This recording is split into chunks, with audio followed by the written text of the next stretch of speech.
Hello बच्चों, आपका स्वागत है द कंसेप्ट चैनल में।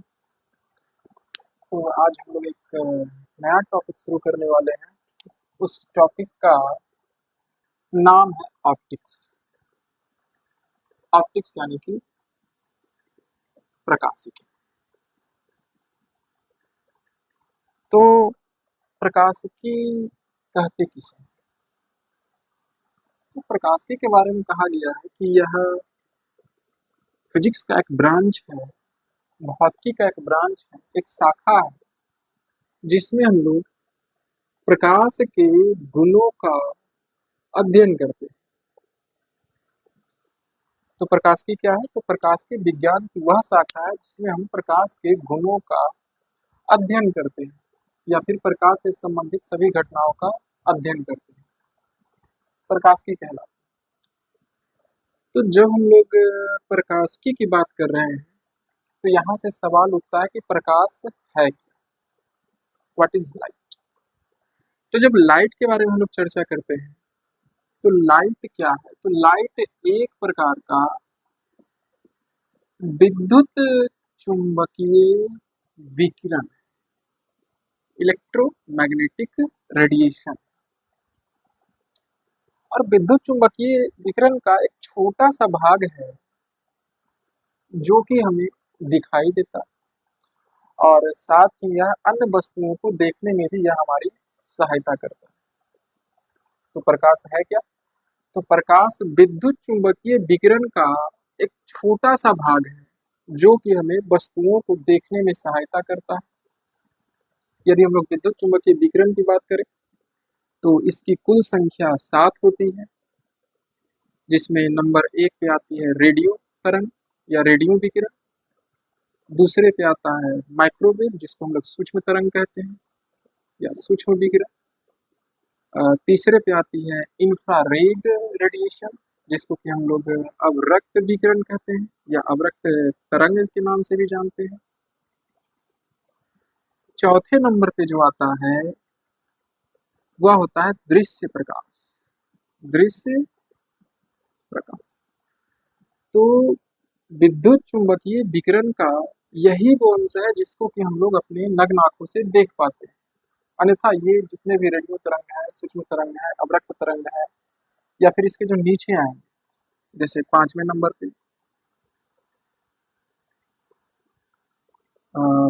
अवरक्त तरंग हो गया, दृश्य तरंग हो गया, उसके बाद पराबैंगनी तरंग, पराबैंगनी तरंग। छठे नंबर पे जो आता है वह है एक्स तरंगे, एक्स तरंगे या फिर एक्स विद्युत चुंबकीय विकिरण। और जो 7वां पे आता है वो है गामा तरंग, गामा तरंग। तो इस प्रकार से विद्युत चुंबकीय विकिरण कुल 7 प्रकार के होते हैं और इन्हीं सातों का एक छोटा सा अंश है दृश्य प्रकाश, जिसको कि हम लोग लाइट के नाम से जानते हैं। और विद्युत चुंबकीय विकिरण का यह जो छोटा सा हिस्सा है, यह हिस्सा हमें वस्तुओं को देखने में सहायता प्रदान करता है। तो यदि हम लोग दृश्य प्रकाश की बात करें तो यह छोटे छोटे पार्टिकल्स से मिल करके बना हुआ है, एनर्जी जिसमें भरपूर मात्रा में रहती है और वह जो पार्टिकल्स हैं वह वेव के रूप में चलता है। तो लाइट का ये काफी बढ़िया सा या फिर कह सकते हैं अजीब सा गुण है जो कि पार्टिकल्स के भी गुण को शो करता है, कण के गुण को भी प्रदर्शित करता है और साथ ही यह वेव के गुण को भी प्रदर्शित करता है। तो प्रकाश कण के गुण को भी दिखाता है और प्रकाश तरंग के गुण को भी दिखाता है। तो कब यह कण के गुण को दिखाएगा और कब यह तरंग के गुण को दिखाएगा, यह डिपेंड करता है कि हम लोग प्रकाश के किस गुण का अध्ययन कर रहे हैं। यदि हम लोग सामान्यतः बात करते हैं तो जब लाइट के प्रोपगेशन की बात करते हैं, प्रकाश के चलने की बात करते हैं, किसी वैसे गुण का हम लोग स्टडी करें जिसमें प्रकाश चल रहा हो, जैसे परावर्तन, अपवर्तन, प्रकीर्णन, विवर्तन, इस प्रकार की जो घटनाएं हैं उसमें हम लोग प्रकाश को तरंग के रूप में मान करके सारे के सारे सिद्धांत का अध्ययन करते हैं। लेकिन यदि कुछ ऐसी घटना हो जहाँ पे प्रकाश का अब्जॉर्प्शन हो रहा या फिर प्रकाश जहाँ से निकल रहा, तो उस प्रकार के गुण का जब हम लोग स्टडी करते हैं तो वहां पे हम लोग लाइट को पार्टिकल्स के रूप में मानकर अध्ययन करते हैं। और पार्टिकल्स के रूप में मान करके जो अध्ययन का यदि बात आती है तो यहाँ पे इससे संबंधित बड़ा एक खूबसूरत सा एक सिद्धांत है जिसको कि हम लोग कहते हैं प्रकाश विद्युत प्रभाव का सिद्धांत। तो चूंकि हम लोग यहाँ पे जो ऑप्टिक्स पढ़ेंगे या हम लोग 10th स्टैंडर्ड के लेवल का ही रखेंगे तो यहाँ पे ये टॉपिक हम लोग के सिलेबस में नहीं है, प्रकाश विद्युत प्रभाव।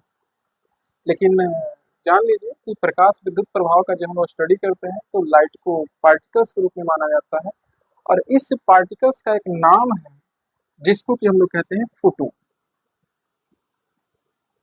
फोटोन। और यह नाम किसने दिया था? तो यह नाम दिया था आइंस्टीन ने।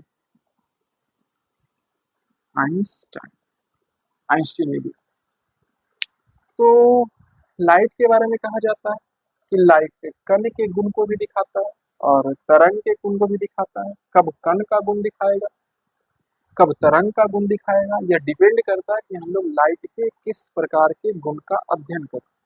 यदि लाइट के प्रोपगेशन की बात करते हैं, लाइट के किसी वैसे गुण का अध्ययन करें जिसमें लाइट चल रही है, तो वहां पे हम लोग तरंग मान करके सारे के सारे जो भी नियम कानून है उसका हम लोग अध्ययन करते हैं।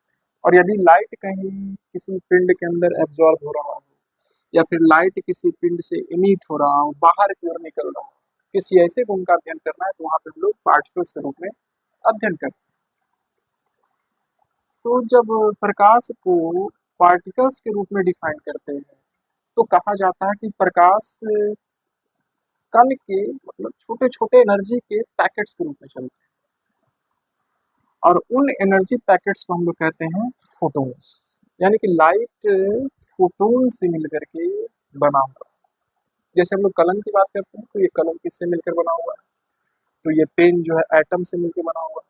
हमारा शरीर किससे मिलकर बना हुआ है? तो हमारा शरीर कोशिका से मिलकर बना हुआ है। तो यहाँ पे हम लोग एक सिद्धांत पढ़ते हैं कि जो जिस चीज से मिलकर बना होता है उसको उस चीज का यूनिट कहते हैं, इकाई कहते हैं। तो सजीव की इकाई हम लोग कहते हैं कोशिका, क्योंकि सजीव का जो शरीर है वह कोशिका से मिलकर के बना हुआ है। निर्जीव पदार्थ का जो इकाई है एटम को कहा गया, परमाणु को कहा गया, क्योंकि जितने भी जो निर्जीव पदार्थ हैं, जो भौतिक पदार्थ हैं, वह मिलकर के बने हुए हैं एटम से, परमाणु से मिलकर बने। और जब बात यहाँ पे की जाती है लाइट की, तो लाइट छोटे छोटे एनर्जी बंडल से मिलकर बने हुए हैं, एनर्जी के पैकेट से मिलकर बने हुए हैं और उस एनर्जी पैकेट्स को हम लोग कहते हैं फोटोन। तो इसीलिए इस फोटोन को हम लोग लाइट की इकाई भी कहते हैं, यूनिट भी कहते हैं। तो लाइट का इकाई हम लोग किसे कहेंगे? यूनिट को, सॉरी, फोटोन को कहते हैं। अब फोटोन के बारे में दो चीज हम लोग याद रखेंगे। सबसे पहला चीज, फोटोन के पास कोई भी चार्ज नहीं होता, यह आवेशहीन होता है, आवेशहीन होता है। और दूसरा जो सिद्धांत है फोटोन के बारे में कि फोटोन के पास कोई द्रव्यमान नहीं होता। हालांकि द्रव्यमान को भी दो कैटेगरी में बांटा गया है, रिस्ट मास और एब्सोल्यूट मास, लेकिन हम लोग उतना डिटेल में नहीं जाएंगे यहाँ पे। तो फोटोन जो है एक द्रव्यमानहीन कण, द्रव्यमानहीन कण, यानी कि फोटोन के पास ना तो आवेश होता है और ना ही फोटोन के पास कोई द्रव्यमान। यहाँ से काफी एक इंटरेस्टिंग फैक्ट निकल करके आता है, फैक्ट नहीं, इसको हम सिद्धांत ही कहेंगे, जो कि आइंस्टीन ने दिया था अपने सापेक्षता के सिद्धांत में कि कोई भी वस्तु अभी तक ज्ञात सिद्धांत के अनुसार लाइट के स्पीड से ज्यादा फास्ट नहीं चल सकता। तो चूंकि फोटोन के पास कोई द्रव्यमान नहीं और हम लोग अपने आसपास जितनी भी वस्तुएं देखते हैं उन सभी के पास कुछ न कुछ द्रव्यमान, या इलेक्ट्रॉन्स के पास भी कुछ न कुछ द्रव्यमान होते हैं। तो इलेक्ट्रॉन भी लगभग लाइट के स्पीड के बराबर चल सकती है, लेकिन पूरी पूरी लाइट के स्पीड से नहीं चल सकती। तो खैर ये सब मैकेनिक्स का पार्ट हो गया, इस पे हम लोग नहीं जाएंगे, हम लोग यहाँ पे ऑप्टिक्स की चर्चा कर रहे हैं। तो मेरे ख्याल से आपको पार्टिकल्स के बारे में समझ में आ गया होगा कि लाइट, जब पार्टिकल्स की चर्चा करते हैं तो लाइट का जो पार्टिकल होता है पूर्णतः एनर्जी का पैकेट होता है, जिसको हम लोग कहेंगे फोटोन। और फोटोन में कोई चार्ज नहीं होगा, और फोटोन के पास किसी प्रकार का कोई भी द्रव्यमान नहीं होता। अब यहाँ पे हम लोग इसका जो दूसरा गुण है वेव, थोड़ी सी चर्चा इसके बारे में कर लेते हैं। तो जब तरंग की बात होती है तो किस प्रकार का तरंग, तो चूंकि यह विकिरण है, विद्युत चुंबकीय विकिरण है, तो इसीलिए प्रकाश के बारे में कहा गया है कि प्रकाश एक प्रकार का विद्युत चुंबकीय तरंग है। और यह तरंग जो है अनुप्रस्थ तरंग के रूप में चलता है, कुछ इस प्रकार से, कुछ इस प्रकार से चलता है। प्रकाश अनुप्रस्थ तरंग के रूप में चलता है। तो अनुप्रस्थ तरंग में यदि बात करें तो धनात्मक दिशा की ओर मध्य बिंदु से जो अधिकतम विस्थापन होता है, मैक्सिमम डिस्प्लेसमेंट होता है, इसको हम लोग कहते हैं स्रिंग। और जो निगेटिव डायरेक्शन, ऋणात्मक दिशा में जो अधिकतम विस्थापन होता है, उसको हम लोग कहते हैं गर्त। यानी कि अनुप्रस्थ तरंग में स्रिंग और गर्त का निर्माण होता है। और यहाँ पर लगातार बनता जाएगा दो लगातार स्रिंग या फिर दो लगातार गर्त के बीच के दूरी को हम लोग कहते हैं तरंग दैर्ध्य। और उस तरंग दैर्ध्य को हम लोग ग्रीक शब्द के लैम्डा, इसको हम लोग कहते हैं लैम्डा से सूचित करते हैं। तो जब लाइट की चर्चा होती है तो लाइट का जो वेवलेंथ है नैनोमीटर, काफी ज्यादा छोटा होता है, काफी ज्यादा छोटा होता है, कुछ इस प्रकार से काफी ज्यादा छोटा। और ये इतना छोटा होता है कि ऐसा लगता है कि लाइट जो है एक सीधी रेखा में प्रोपेगेट कर रही है, सीधी रेखा में चल रही है।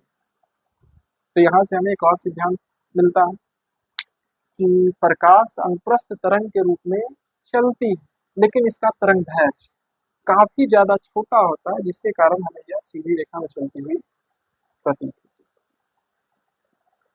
तो यह हो गया प्रकाश के तरंग के गुण के बारे में। यदि स्पीड की चर्चा करें, किस स्पीड से यह चलता है, तो इसका जो स्पीड है वो लगभग अप्रॉक्सीमेट 3 × 10⁸ मीटर प्रति सेकेंड। यदि किलोमीटर की बात करें तो 3 × 10⁶ किलोमीटर प्रति सेकेंड। तो लाइट दोनों गुण शो करेगा, पार्टिकल्स का भी गुण शो करेगा, और ये वेव के भी गुण को शो करता है, तरंग के गुण को भी शो करता है। तरंग में कौन सा तरंग, तो अनुप्रस्थ तरंग का गुण शो करेगा। और तरंग के चलने की जो स्पीड होती है वह होती है 3 × 10⁸ मीटर पर सेकेंड, या फिर 3 × 10⁶ किलोमीटर पर सेकेंड। क्या ये स्पीड हर जगह सेम रहेगी, तो याद रखिएगा नहीं। यह स्पीड तब होती है जब लाइट निर्वात में चल रहा है, जब लाइट निर्वात में चल रहा है। निर्वात का मतलब क्या होता है, तो निर्वात का मतलब होता है वैसा मीडियम जहाँ पे जब लाइट चले तो उसको डिस्टर्ब करने वाला कोई भी मौजूद ना हो। मतलब एक छोटा सा मीडियम के अंदर धूल कण भी उपस्थित नहीं होना चाहिए, जहाँ पे कुछ भी नहीं, सीधी सी बात। निर्वात का मतलब जहाँ पे कुछ भी नहीं हो, हवा तक नहीं, तो ऐसे मीडियम को हम लोग कहते हैं निर्वात। और जब लाइट किसी ऐसे मीडियम से होकर के गुजरेगा तो वहां पे इसका जो स्पीड होता है वो मैक्सिमम होता है, और वो स्पीड होता है 3 × 10⁸ मीटर पर सेकेंड। तो इतने चीजों को हम लोग याद रखें। तो क्लास 10 में हमें प्रकाश के कौन कौन से गुणों के बारे में पढ़ना, तो मुख्य रूप से हमें 4 गुणों के बारे में अध्ययन करना। और वो 4 से गुण कौन कौन है,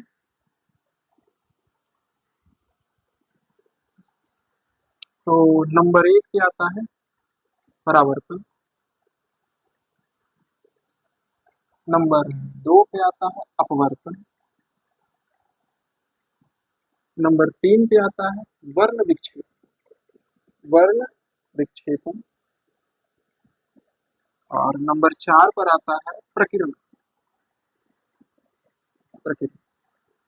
तो ये कुल 4 गुणों के बारे में ही हमें क्लास 10th में पढ़ना। तो थोड़ा सा हम लोग एक ओवरव्यू ले लेते हैं, एक डिफिनीशन जान लेते हैं, ताकि जब हम लोग आगे इसके बारे में डिटेल में पढ़ें तो वहाँ पे किसी प्रकार का हमें कोई दिक्कत ना हो। तो थोड़ा सा हम लोग परावर्तन के बारे में जानते हैं। तो परावर्तन के बारे में कहा जाता है कि यदि लाइट किसी एक मीडियम में चल रहा है, इस प्रकार से लाइट चलती है तो हमेशा यह सीधी रेखा में चलती हुई ही प्रतीत होती है, क्योंकि इसका वेवलेंथ काफी ज्यादा छोटा है। तो जब लाइट किसी माध्यम में चल रहा हो और चलते चलते इसके पथ में, इसके रास्ते में कोई ऐसा पदार्थ आ जाए जो कि अपारदर्शी है, ये जो पदार्थ है ये अपारदर्शी है, यानी कि इस पदार्थ के लाइट आर पार नहीं कर सकता। तो कहता है कि जैसे ही इस पदार्थ के सरफेस पर यह लाइट जाकर टकराता है तो यह बाउंस बैक कर जाता है, वापस अपने ही माध्यम इस प्रकार से लौट जाता है। तो इस गुण को ही हम लोग कहते हैं परावर्तन। मतलब जिस मीडियम में चल रहा हूं, किसी अपारदर्शक सतह से टकराकर वापस यदि उसी मीडियम में आ गया तो इस घटना को हम लोग कहते हैं परावर्तन, या फिर प्रकाश के इस गुण को हम लोग कहते हैं परावर्तन। तो परावर्तन का ये हो गया सिंपल सा डेफिनेशन। अब यदि यहाँ पे हम लोग इस अपारदर्शक सतह को हटाकर एक पारदर्शक सतह रख दें तो क्या, कोई पारदर्शी वस्तु रख देते हैं, मान लेते हैं यहाँ पे एक कांच, कांच का एक छोटा सा स्लैब, इस प्रकार से कांच का एक छोटा सा स्लैब। तो हम लोग जानते हैं कि प्रकाश जो है कांच को आर पार कर जाए। अगर इधर से हम लोग एक टॉर्च जलाए और यहाँ पे कांच रखा हुआ है तो प्रकाश पहले हवा में चलेगी, यहाँ पे मान लेते हैं हवा है, तो प्रकाश जो है टॉर्च से निकलने के बाद पहले हवा में चलेगी, फिर कांच में जाएगी और फिर वापस इधर होकर निकल के हवा में चल जाएगी, फिर आगे की ओर प्रोपेगेट होते हुए चली जाएगी। तो यहाँ पे देखिए प्रकाश जो है मीडियम को चेंज कर रहा है। तो यहाँ पे एक काफी अच्छा सा गुण प्रकाश दिखाता है कि जब यह माध्यम को चेंज करेगा तो जिस रास्ते पे इसको चलना चाहिए या उस रास्ते पे नहीं चलता। जैसे हम लोग अभी जाने कि प्रकाश सीधी रेखा में चलती है, तो इसको सीधी रेखा में इस प्रकार से चलते हुए चले जाना चाहिए था, लेकिन ऐसा होता नहीं। प्रकाश किरण जब एक माध्यम से दूसरे माध्यम में जाएगा तो जिस समय यह जाता है, जिस पॉइंट पर जो है यह मीडियम को चेंज करेगा, उस पॉइंट पर यह अपने वास्तविक पथ से थोड़ा सा मुड़ जाता है, या तो नीचे की ओर मुड़ेगा या तो यह ऊपर की ओर मुड़ेगा, कुछ इस प्रकार से, या तो यह ऊपर की ओर मुड़ जाएगा या तो यह नीचे की ओर कुछ इस प्रकार से मुड़ जाता है। ये जो मुड़ने का गुण है ना, इसी गुण को हम लोग कहते हैं अपवर्तन। तो जब मीडियम चेंज नहीं हुआ तो परावर्तन, और जब मीडियम चेंज हो गया तो हम लोग कहते हैं कि प्रकाश जो है अपवर्तन के गुण को शो करता है। वापस देखिए यहाँ पे कांच है और वापस इधर मान लेते हैं हवा है, या फिर आप जल कुछ भी मान सकते हो, कोई मीडियम, बस मीडियम चेंज होना चाहिए। तो वापस जब कांच से ये प्रकाश किरण दूसरे मीडियम में जाएगा तो इसको इस प्रकार से सीधे चले जाना चाहिए, इस प्रकार से सीधे चले जाना चाहिए, लेकिन फिर से यह सीधा नहीं जाए, फिर से मीडियम चेंज हो रहा है, फिर से माध्यम परिवर्तित हो रहा है। तो वापस से जो है यह या तो ऊपर की ओर चला जाएगा या तो यह नीचे की ओर चला जाएगा, यहाँ या तो यह ऊपर की ओर चला जाएगा या तो यह नीचे की ओर चला जाएगा। यानी कि जब भी कभी माध्यम परिवर्तित होगा तो प्रकाश किरण अपने वास्तविक पथ पर ना चल करके उस पथ से मुड़ जाती है, विचलित हो जाती है, और विचलन होने की इस घटना को ही हम लोग कहते हैं अपवर्तन, या फिर प्रकाश के इस गुण को ही हम लोग कहते हैं अपवर्तन। अब ऊपर की ओर मुड़ेगी या नीचे की ओर मुड़ेगी, इससे संबंधित भी नियम, उस नियम को हम लोग तब पढ़ेंगे जब हम लोग अपवर्तन को डिटेल में स्टडी करना शुरू करेंगे। फिलहाल डेफिनेशन जान लीजिए। तीसरा जो गुण है वह है वर्ण विक्षेपण। तो वर्ण का मतलब होता है रंग, और विक्षेपण का मतलब होता है बिखरना, विक्षेपित हो जाना, फैल जाना।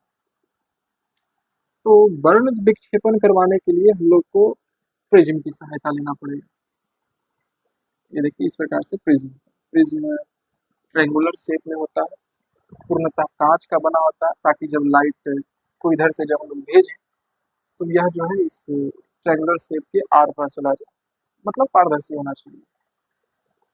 तो ये हमारे पास है एक प्रिज्म, और हमने क्या किया कि इसके एक तरफ से श्वेत प्रकाश दिया। अब यहाँ पे ध्यान देने वाली बात यह है कि वर्ण विक्षेपण की घटना तभी होगी जब हम लोग इस प्रैक्टिकल को, इस प्रयोग को श्वेत प्रकाश की सहायता से करें। तो जैसे ही यह इस प्रिज्म से होकर गुजरेगी तो सबसे पहले तब बर्तन का घटना होगा, अपने पथ से क्या हो जाएगी, विचलित हो जाएगी इस प्रकार से।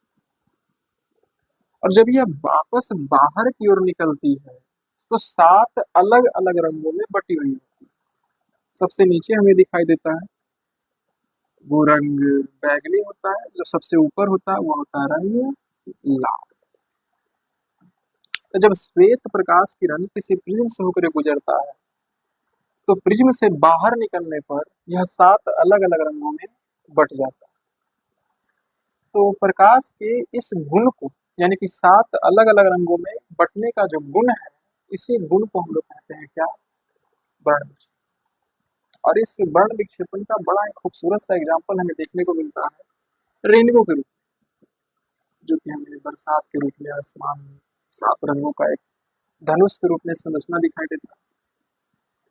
इसको हम लोग कहते हैं हिंदी में इंद्रधनुष। तो इंद्रधनुष अपवर्तन भी होगा और साथ में वर्ण विक्षेपण भी होगा। और यहाँ पे एक और घटना होती है पूर्ण आंतरिक परावर्तन, तो वो सब के बारे में हम लोग चर्चा करेंगे जब इंद्रधनुष पढ़ेंगे, यानी कि वर्ण विक्षेपण टॉपिक को जब हम लोग डिटेल में पढ़ेंगे तब। तो मेरे ख्याल से वर्ण विक्षेपण का परिभाषा या फिर जो इंट्रोडक्शन होता है वो आपको समझ में आ गया। तो यहाँ से हमें एक बात और पता चलती है कि श्वेत प्रकाश जो है 7 अलग अलग प्रकार के रंगों से मिलकर के बनी है, और यह जो रंग है यह डिपेंड करता है वेवलेंथ के ऊपर, तरंग दैर्ध्य के ऊपर, फ्रीक्वेंसी एनर्जी को दिखाते हैं तरंग दैर्ध्य के ऊपर। ठीक है, कौन सा तरंग दैर्ध्य होगा तो कौन सा रंग होगा, लाल रंग का क्या होता है, बैगनी रंग का क्या होता है, ये सभी चीजों को हम लोग आगे की क्लास में देखेंगे। तो नंबर 4 का जो गुण है वो है प्रकीर्णन। प्रकीर्णन क्या होता है, तो देखिए, तो अभी तक हम लोगों ने देखा यदि प्रकाश चलते हुए अपने पथ में किसी ऐसे पिंड से टकराता है जो कि अपारदर्शी हो, तो उस अपारदर्शी सतह से टकराकर वापस अपने माध्यम में लौट जाती है।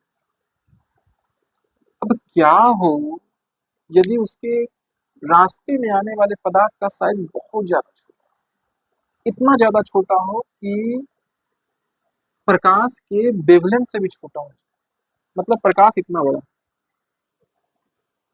प्रकाश का जो किरण है वो इतना बड़ा, और इसके रास्ते में आने वाला पदार्थ जो है, जो अवरोध वो इतना सा है, छोटा सा, तो क्या होगा, तो होता ये है ना कि प्रकाश अलग, जैसे ही ये चलते हुए आएगा चलते हुए आएगा चलते हुए आएगा और इस कण से टकराएगा, तो जैसे ही ये इस कण से टकराता है तो अलग अलग दिशा में इस प्रकार से बिखर जाता है, फैल जाता है,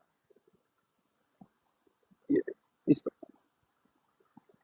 और फैलने के बाद प्रकाश का जो हिस्सा बचता है वह आगे की ओर इस प्रकार से प्रोपेगेट कर जाती है, आगे की ओर चली जाती है।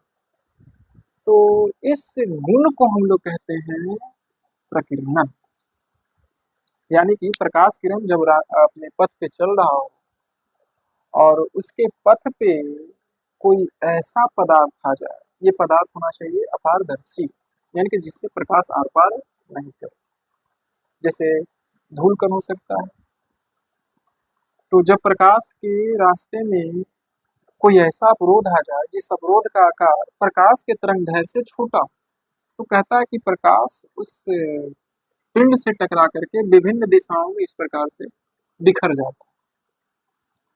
तो बिखरने की ये जो घटना है, इसी घटना को हम लोग कहते हैं प्रकीर्णन, यानी कि स्कैटरिंग ऑफ लाइट।